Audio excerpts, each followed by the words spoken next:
6:45 on your Friday morning, and in our Sunrise Smart Start, Gates and Rochester police are investigating after a body was discovered along the Erie Canal on Buffalo Road. Authorities say it was difficult for crews to get to the man because he was about 100 feet below ground level. They add the area was very muddy and slippery. The Rochester Fire Department came to help with retrieval efforts. The man has not been identified and has been turned over to the medical examiner's office.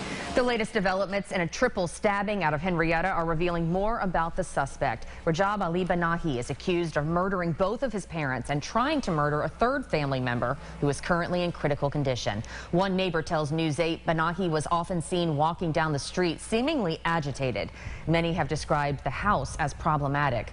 Chief Deputy Michael Fowler tells us deputies have responded to that home on Cathy Drive before, and they're looking into those previous calls. Banahi faces charges for 2 counts of first-degree murder and 1 count of attempted murder in the second degree.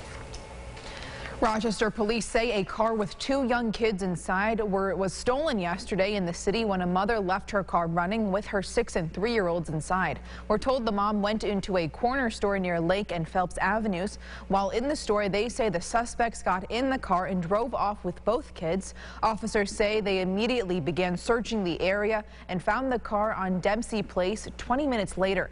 Both kids were not hurt and they have been reunited with their family. The suspect fled before police found the car, and as of now, no suspects are in custody.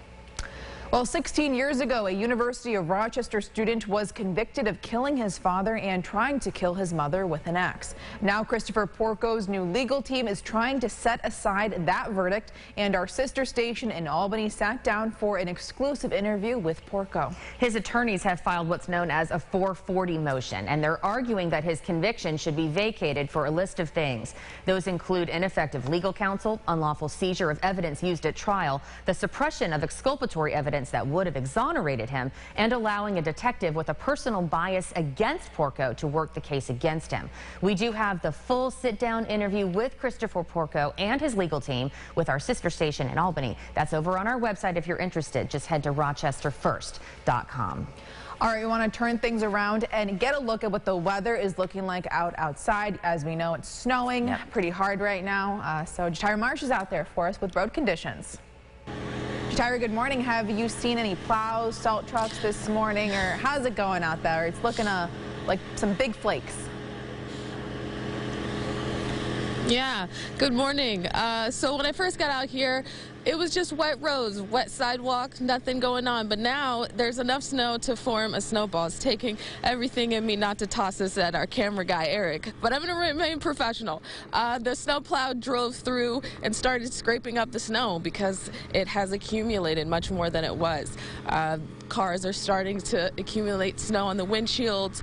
So if you're walking this morning, if you're driving this morning, be sure to take your time because the snow is surely coming down this morning. Back to you guys. All right, Jatira, thank you so much. I'm going to take the proverbial snowball now and toss it over to James because he's the best person. Here we go. Direct hit. Very nice. Great toss there. All right.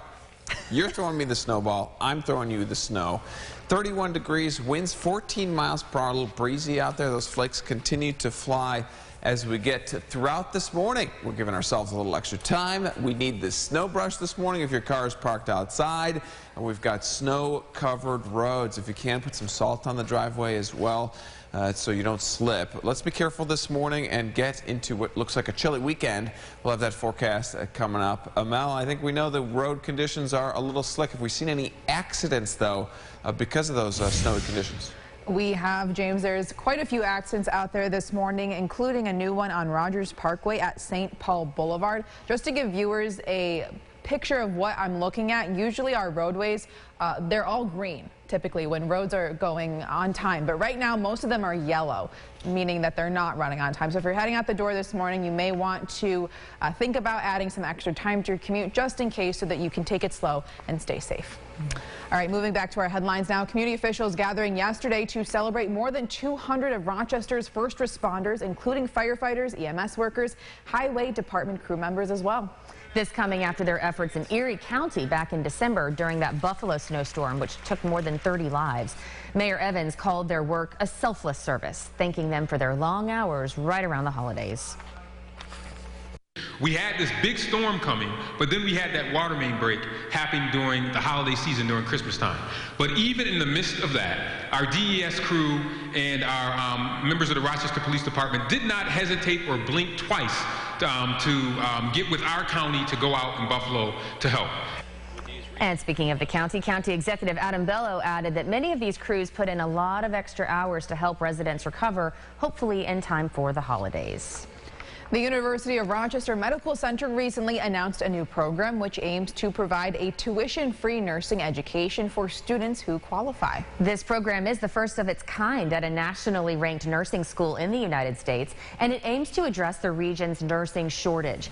33 students will be awarded the opportunity within the first year of the program, and university officials say it will also aim to eliminate barriers that might prevent future nurses from pursuing their dream career. Well, you've probably noticed a rise in your grocery bills. New data shows the price of eggs alone has skyrocketed over the past few years, and experts say this can be blamed on a combination of factors, including rising energy costs for farmers and the avian flu.